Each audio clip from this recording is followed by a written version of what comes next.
Aksyon, Balitang Bayan, Numero 1. Aksyon, Balitang Bayan, Numero 1. Two-time kapisanan ng mga broadcasters. Golden Dove nominee for Best Provincial Newscast. Aksyon, Balitang Bayan, Numero 1. Aksyon, Balitang Bayan, Numero 1. Kagkaroon ang inyo News Team.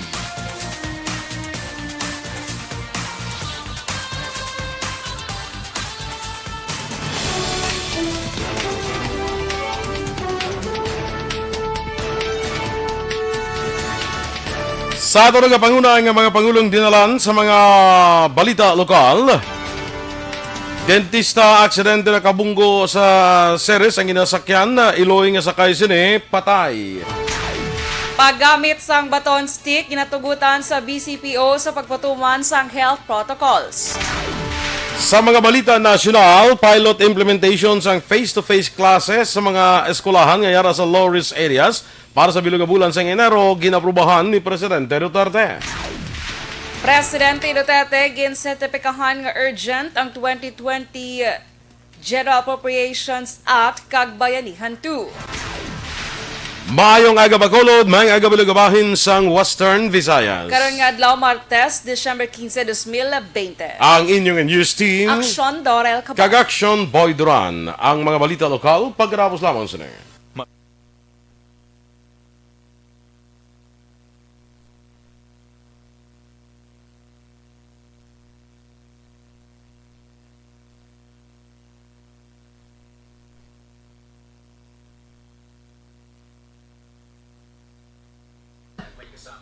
Okay, good morning sa aton nga mga naga-monitor sa Facebook. Good morning dira sa kay Engineer Ernie Earl Bailon.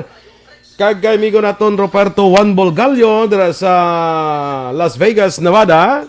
Yes, good morning. Good morning. Kag good morning man kay Jane Baile. Good morning man kuno sa imo Action Doors. Sileng. Si Sileng. Jane Baile gani. Good morning, ma'am. Good morning. Sige. Sige, nag-ano ako Mia Jonathan, good morning. Araman si Alex Monteza Hambalya, pusana. Grabe mo do katumbal. Pusana ang ambot siya kay ang pusana hubag. man ang hambalya. ang hubag. Kalay sa hubag kasakit ba. Kay Alma Agravante Sabater. Blessed morning, Action Boy and Action Dorel.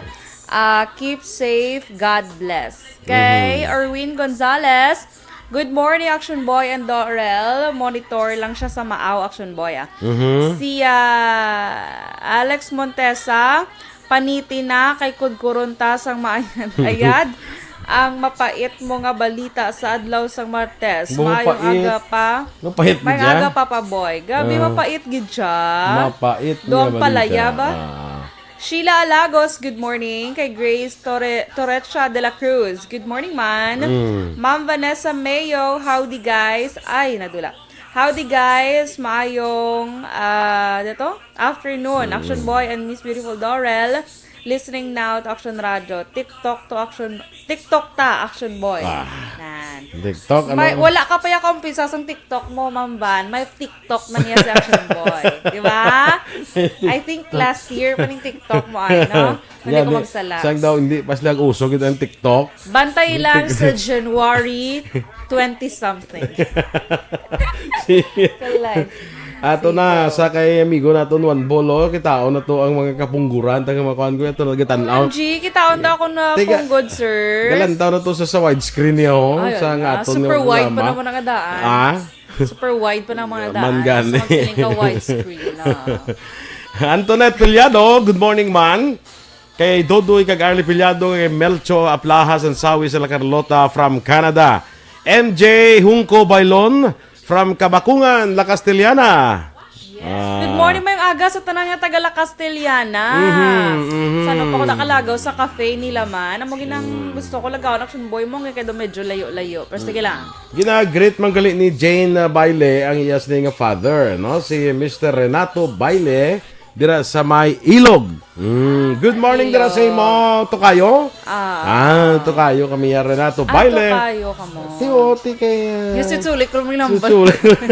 At Tokayo. Kumudo man yung balango na mo. Ang ginag-greet mo siya. Ginag-greet mo siya, ate si... stand by sa mga balita lokal.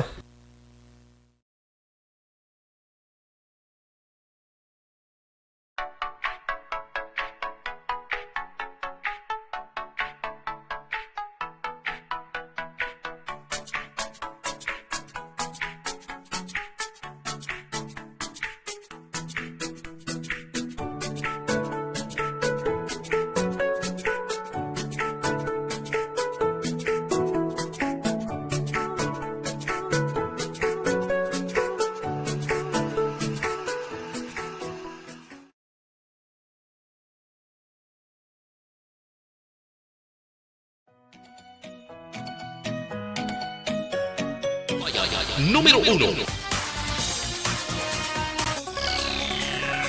Aksyon Radio Philippines Standard Time, las 6:08. Detalye na sa aton mga balita lokal. Patay ang Iloy sa isa ka dentista matapos nakabunggo ang ilang ginasakyan nga Ford Everest sa Ceres Bus. Ginapanagihan sa Valacar Transit sa National Highway sa Purok Saging, Barangay Poblasyon 2, Siyudad sa Sagay. Malas 3:42 ang takna sang kahapon sang hapon Lunes. Ang napatay, ginkilala sa kay Asuncita Brion, 77 anyos, kag pumuluyo sa Purok Sampaguita, Barangay Balintawak, Siyudad sa Escalante.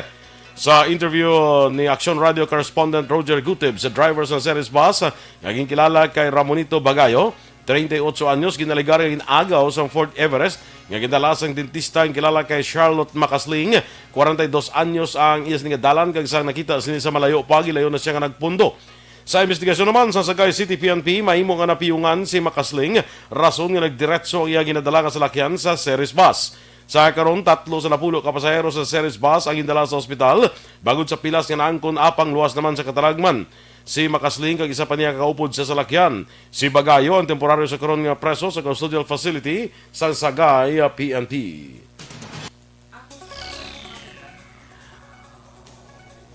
Gindeklarar nga patay sa attending physician ng isa ka nagamotor nga lalaki matapos maaksidente sa Purok Makawiwili, Barangay Balaring, Siyudad sang Silay, kahapon mga alas 6 sang aga. Ang napatay ang ginkilala kay Jomar Consuan, 35 anyos, nagapuyo sa amuman nga barangay. Suro kay Police Major Rolly Pondivilla, ang hepe sang Silay PNP, nagabiyake gikan na sidlangan padulong nakatundan si Suan kag disgrasya nga nabunggo sa nagatumpok nga bato nga gilayon naglapaw sa kalsada kag nahulog sa pika-pika. Dugang pa ni Pondivilla na igo ang ulo sa nga biktima sa mga bato tunaan sa iya kamatayon. Sa dugang pa investigasyon sang otoridad, nagpadispedida pa si Suan sa nagligad nga gabi bagod manuglakat na ini sa iban nga pungsod. Hindi mapalayag ni Pondivilla kung bala nakainom sa makahulubog nga ilimnon ang napatay. Ginpasaka naman sa Police Station 8 ang kaso ng murder ang PUJ driver nga si Freddy Lumaniao, pumuluyo sa Purok Greenfield, Barangay Tangub, Siyudad sa Bacolod. Si Lumaniao ang nagbuno ang nagresulta sa kamatayon ni Clark Michael Ataliano nga nagabaligya sa spare parts sa downtown area. Sunod ka Police Staff Sergeant Jomar Dura, investigador sa Police Station 8, may wala pang insendiana nga natabo sa tunga sa biktima kag sang suspetsado. Suno kay Dura, nagkadto si Italiano kay Lumangyaw, agod ariglohon ang natabo sa ilis nga duha. Sa baylo nga mag-ariglohan ay nagtapong ulay ang duha, tubtub nga nagsanay kag nabuno ni Lumangyaw si Italiano. Anom kapila sa pagbuno ang naangkon ni Italiano, kay isa kabuno naman sa paa ang naangkon ni Lumangyaw. Si Lumangyaw ang nagpabilin karon sa custodial facility sa Police Station 8 matapos ng pasaka ng kaso kahapon sang aga. Natala na nga ipaidalom sa deliberasyon ng 39 ka mga barangay sa Bacolod kag probinsya para sa 23rd PDEA Regional Oversight Committee sa mabot nga Miyerkules, Desyembre 16, 2020 sa Nature's Village, Siyudad sang Talisay. Sulo kay PDEA Negros Head Nicolas Gomez, 26 ka mga barangay sa probinsya ang kandidato para mangin drug-cleared barangay, samtang 3 naman diri sa Siyudad sang Bacolod, ngamong barangay 11, 25 kag 32. Dugang pa ni Gomez, nagnubo ang kandidato para sa barangay drug clearing program matapos nibaluan paagi sa on-site validation nga may mga presensya pa sa mga drug pushers kag users ang pila ka mga barangay applicants. Ginalauman nga maabot sa deliberasyon si ROC Deliberation PIDEA Region 6 Regional Director Edgar Apalya upod ang pila ka opisyal sa DILG, DOH, DSWD, PNP, CAG, iban pa. Ginatugutan na ang Bacolod City Police Office sa paggamit sang baton, stick o kung baston kasunod sa mando ni PNP Chief General Debold Sinas. Suno kay Police Lieutenant Colonel Jose Edel Manzano, ang Deputy City Director for Operations ng Bacolod City Police Office, gamiton ang ining baton stick sa pagpatuman sa health protocol, ilabi na sa social distancing. Suno kay Manzano, ang PNP beat patrollers sa mulamang ang magagamit sang baton stick bilang guide sa pagpatuman sa social distancing. Ginklaro ni Manzano nga ang baton stick hindi pwede magamit sa paghampak sa mga naglapas sa health protocol kundi gamiton lang sa social distancing. Duha pa ni Manzano, magamit lang sa kapulisan ang baton stick nga ihampak kung makita nila nga yara sa katalagman ang ila kabuhi. Sarang mapasakaan sang kaso kriminal kag kaso administratibo ang pulis nga naglampos ang baton stick nga wala sang rason labi na sa pagpatuman sang health protocol. Sa iban nga balita lokal, naglabot na sa 20,759 ang kabilugan nga kaso sa COVID-19 sa Western Visayas matapos ginanunsyo sa DOH-6 ang 70 ka bag-o nga kaso. Ang Iloilo Province sa mga may madamo nga bag-o nga kaso nga may 23, ginasundan sa Negros Occidental nga may 14, Bacolod City nga may 13, Capiz nga may 8, Aklan nga may 5, Antique kag Iloilo City nga may 2. Samtang 51 ang bag-o nga recoveries nga nagdala sa kabilugan, nga 18,552 kag 7 ang bag-o nga nagkalamatay nga nagdala sa kabilugan nga 603. Ang Western Visayas ang may 1,599 ka aktibo nga kaso sa COVID-19.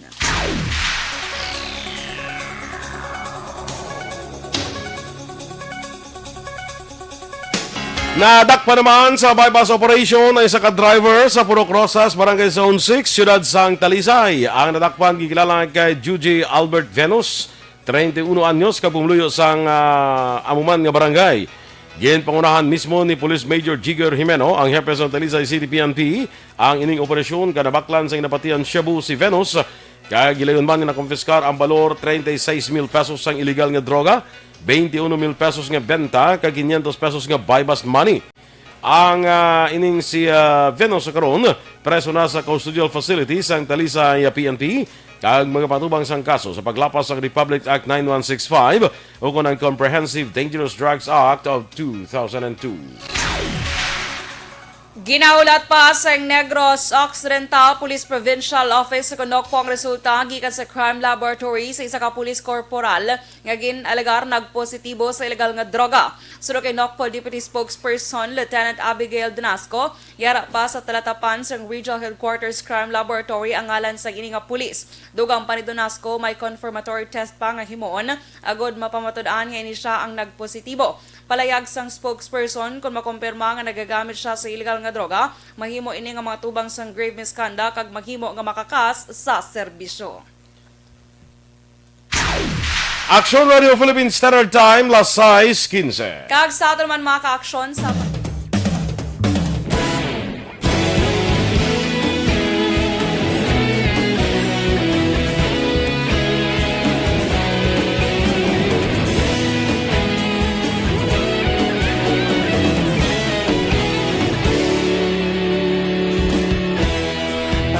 Simbanwa, mabugaw nga hangin nagadapyan na.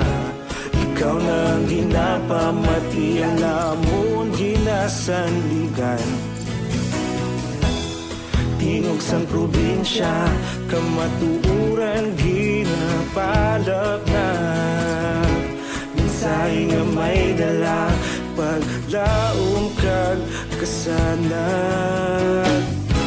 Tinuig na nagligan, ikaw gihapon ang ako nga istasyon. Sa pagbudlak sang adlaw, sa pagduhaw sang biton. Mga balita nga dala inspirasyon. Aksyon radyo, Bacolod man sa gihapon. Padayon Aksyon radyo, Bacolod saludo sa imo. Padayon Aksyon radyo, salamat isa pagserbisyo. Patas kag balanse, matuod na mensahe, wala sang ginagawa Aksyon Radio.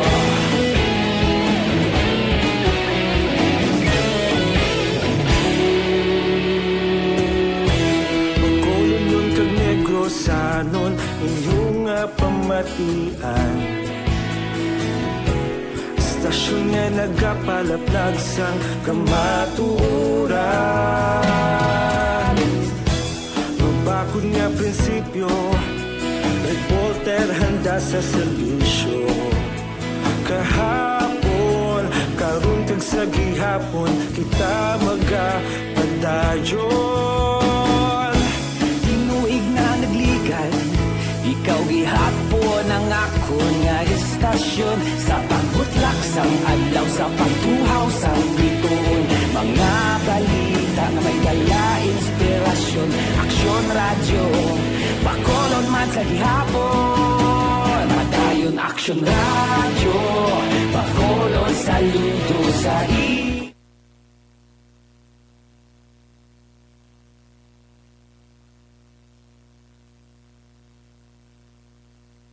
Okay, good morning na kay Anita Junesa, Janet Ledesma, good morning man sa imo. Kag kay Glycia Avlas, good morning, listening live from Vancouver, Canada. Ay, hi Glycia.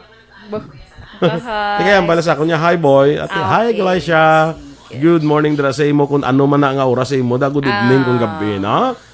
Martin Aliling, watching from Imos, Cavite. Angel Rico Puerto, watching live at Woodside 1 Alhis. Advance Merry Christmas man sa imo. Sa kay Binong 70. Ay dong, good morning dira sa imo. Judenia Sarmiento Puig Lazaro. Nagapamati man karon. Marce Rumbina Sunyo, classmate, good morning. Kag keep safe, ano? Michael June Season. Sa kay Remia Garcia. Good morning, Rams. Yes, Ma'am Remia, kahapon ang upunta, no? Yes. Thank you, Git. Sa kay Keith Robert Hilsinger. Good morning, both of you. Both of you. Good morning man sa imo. Sige, Action Doors. CRR Montua, naburawan. Ay, naburawan. Amo na sa poem. Oo, tsaka yung poem ka naburawan. Burawan. Kay Alan Banaglorioso, good morning. Kay Merly Dolido Magallanes, good morning. Dra sa may Hong Kong. Kay Nene Inventor Aroza, good morning. Action Boy and Action Dorel, greet ko lang. Si Florebda Madalag, dra sa may Biniquil, Kabankalan. Ed Antecos, happy holidays, Boy and Dorel.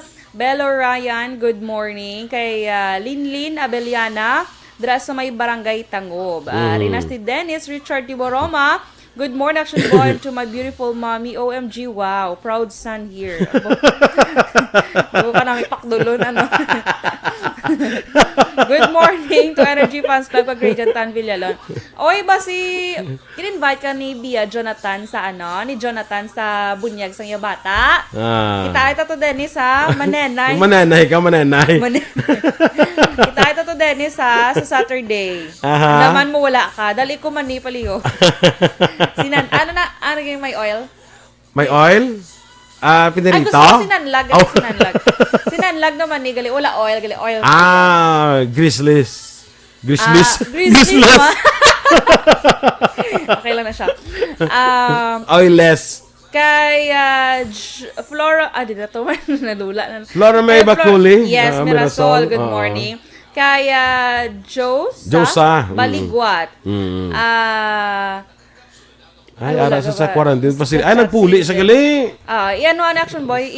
Pwede ba sa man kay may ginapamang Sige. Action Eden sa watching from Bago City Quarantine Facility, nagpuli gali si Joe sa Baligwat. Good morning sa Baligwat, Galido, Quiapo, kag Makilan family from Joe Baligwat.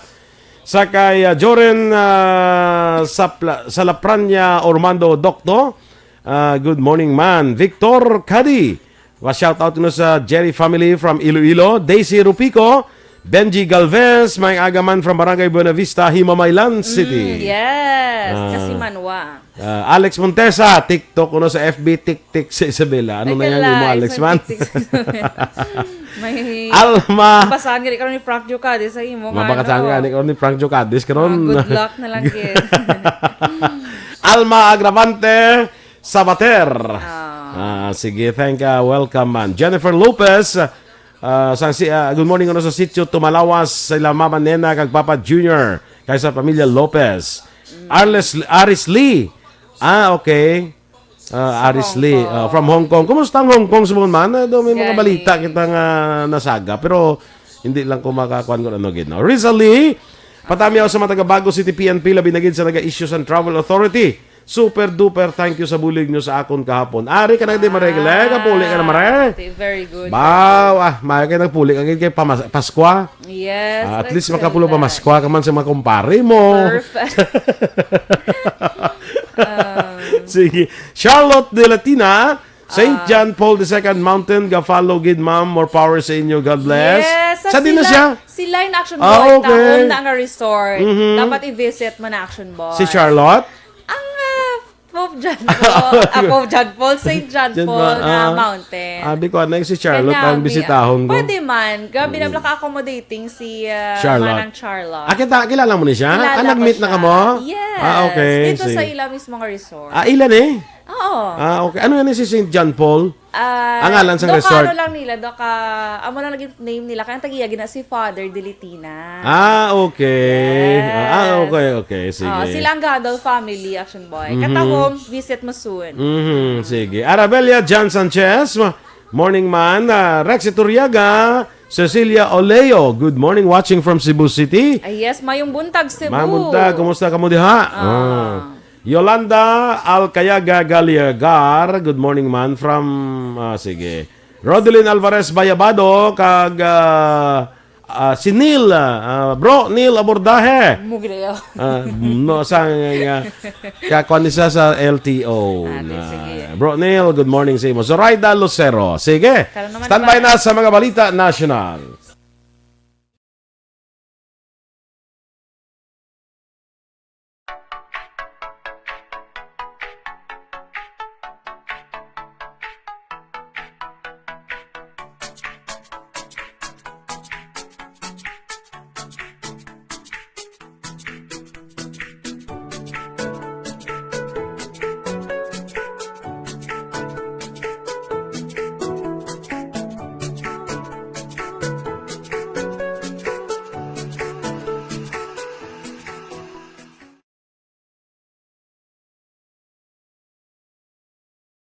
Aksyon! Balitang Bayan, Numero 1. Action Radio Philippines Standard Time, las 6:25. Detalye na sa mga balita nasyonal. Ginapruwahan ni Presidente Rodrigo Duterte sa cabinet meeting kagabi ang presentasyon sa Department of Education nga magpatigayon sang pilot implementation o kon dry run sang face-to-face classes sa mga eskwelahan nga sa lugar nga may manubo ang risgo sang COVID-19 para sa bilog nga bulan sa Enero 2021. Sunod kay Presidential Spokesman Harry Roque, ang DepEd magapagigangot sa COVID-19 National Task Force para sa monitoring sa pagpatigayon sang dry run. Ang dry run ipatuman sa idalom sa istrikto nga health kag safety measures kag may commitment para sa shared responsibilities ng DepEd, local government units kag mga ginikanan. Ginklaro lamang ni Roque ang face-to-face hindi compulsory sa mga lugar nga tugutan kag sa baylo voluntaryo sa bahin sang kabataan kag ginikanan. Ginsertipikahan ni Presidente Rodrigo Duterte bilang urgent ang measures nga nagapalawig sa validity sang pila ka layi sa tuyo nga mapadayon ang government response subong nga COVID-19 pandemic. Kalakip diri ang 2020 General Appropriations Act kag Bayanihan to Recover as One Act kung Bayanihan 2 nga luyag sang presidente nga mag-epektibo tubtob ang sunod nga tuig. Samtang ginpahayag ni Presidential Spokesman Harry Roque nga ang Malacanang nagahulat pa sa ginratipikahan nga bersyon sang ginaduso nga 2021 national budget. Ginpasiguro naman sang Malacanang nga hindi magtugot si Presidente Rodrigo Duterte nga hindi makabakal ang Pilipinas ang bakuna batok sa COVID-19. Nagwa ang pahayag sa Malacanang sa tunga sang report nga gina-corner sa mga manggaranon nga pungsod ang mga bakuna. Sunod kay Presidential Spokesman Harry Roque, may mga pamaagi na ginahimo ang presidente para masiguro nga may makuha nga bakuna ang Pilipinas. Dugang pa ni Roque, hindi mabaton sang presidente kung mabilin ang Pilipinas sa handom nga malampuwasan ang pandemya dala sang COVID-19. Bukas naman ang Bureau of Immigration sa ginuduso nga pag-usar sa COVID-19 passport para sa immigration processing sa mga airport kag makabulig nga buhion ang turismo kag travel industry sa Pilipinas. Sunod kay BI Commissioner Jaime Morante, suportado sang ahensya ang paghimo sang Global COVID-19 Passport. Una dirigin pahayag sa Department of Tourism nga dako ang mabulig sini agud maganyat ang mas madamo nga turista nga magbisita sa Pilipinas. Paathag ni Morante maghimo nga magtugas ang problema samtang amat-amat nga ginabuksan ang borders ang pungsod sa mga dumuluong kag turista kun sundon ang sa karon nga proseso sa diin required ang mga international travels nga magpa-swab test. Ginanunsyo naman sa Department of Health nga 5 ka COVID-19 patients ang nakatapos na sa clinical trials ng Japanese anti-flu drug nga Avigan. Sunod kay Health Undersecretary Maria Rosario Vergere, ang 5 ka pasyenteng kalakip sa 16 nga ginlista para sa trials. Dunga pa ni Vergere, magluwas sa 5 nga nakatapos, may siyam ang active ka may 2 nga wala nagpadayon. Ang mga ospital nga nag-intra sa Avigan Trials ginalakipan sa Philippine General Hospital, Quirino Memorial Medical Center, Dr. Jose N. Rodriguez Hospital, kag Santa Ana Hospital. Gina-evaluate sa karon sa Food and Drug Administration ng FDA ang COVID-19 vaccine sa Sinovac sa pihak nga natalana pa lamang nga aprubahan sa Ethics Review Board. Suro kay Health Undersecretary Maria Rosario Vergere, kalakip ini sa internal agreement sa diin ng FDA mahimo makapatigayon sa initial evaluation sa tion nga aprubahan na sang Vaccine Experts Panel o kon VEP para hindi maglawig sa proseso samtang nagahulat sa approval sa Ethics Board. Ang VEP sa idalom sa Department of Science and Technology amo ang naga-review sa Phase 1 kag 2 sa clinical trials para sa candidate vaccine samtang Ethics Board nag-evaluate naman sa pagpili sang partisipante para sa human clinical trials. Naglambot na sa 450,733 ang kabilugan nga kaso ng COVID-19 sa Pilipinas matapos inanunsyo sa DOH ang 1,339 ka bago nga kaso. Ang Quezon City amo ang nanguna sa may marabong nga bago nga kaso nga may 147, ginasundan sa Davao City nga may 124, Rizal nga may 65, Laguna nga may 50 kag Manila nga may 49. Samtang 41 bago nga recoveries nga nagdala sa kabilugan nga 418,723 kag 24 naman ang mga napatay dugang nga nagdala sa kabilugan nga 8,757 sang death toll. Kag sa katapusan nga balita national, makigdialogo si PNP Chief General Debulsina sa kay Deputy Speaker Mujib Hataman matapos gintawag sa mabalidha ang igtalapangod sa pulis angod sa pag-identify sa isa ka lalaki bilang Abu Sayyaf Group Sub-Leader sa pihak nga nakitaan ini nga kaupod sang military commander kag opisyal sang Bangsamoro Transition Authority o kon BTA. Sa press briefing, ginisister ni Sinas nga nakasaad sa record sang PNP nga si Haji Faisal Abdul Karim awang sub-leader sang local terror group kag mayara ini sang warrant of arrest. Suno kay Sinas, hindi niya pagpalapason ang impormasyon o kung pagpalampason ang impormasyon nga nakuha sa intelligence group sang PNP. Aksyon Radio Philippine Standard Time, las 6:30. Good morning lang sa kay Tito mo, Jared Gatcho. Yes, Na-quarantine? Tito Jared. Siya sa Mamaylan. Na-quarantine siya? Oo. Kay ginawalat pang result. Kaya rin siya from Bohol siya. Nakapuligid man siya actually sa wakas. So kabay pa nga magwa na tayo ang result niya kay malagaw kami sa Kanlaon. Char. Charot. Ako mo nagli ako yung ano. Kabay pa magwa na result. Malagaw. Terry Simpronyong, kay Donna Reston Gumban, kag kay Ronet Flower, Pontino Banay. Kay bulak ning hayo mo. Okay. So para daw ko medyo social flower. Actually bulak. Okay. Bulak sang bungsod uhong. Standby na kita sa aton mga dugang kapag pangalagad sa Aksyon report, second portion upod ka Aksyon, Fred Salanga. Balikay kita ya sa dugang mga balita sa Aksyon Balita Morning Edition. Upod gapon sa inyong news team. Aksyon Dorel Kabay. Kag-Aksyon Boy Duran, una sa balita, una sa aksyon, sa Bacolod Aksyon Radio.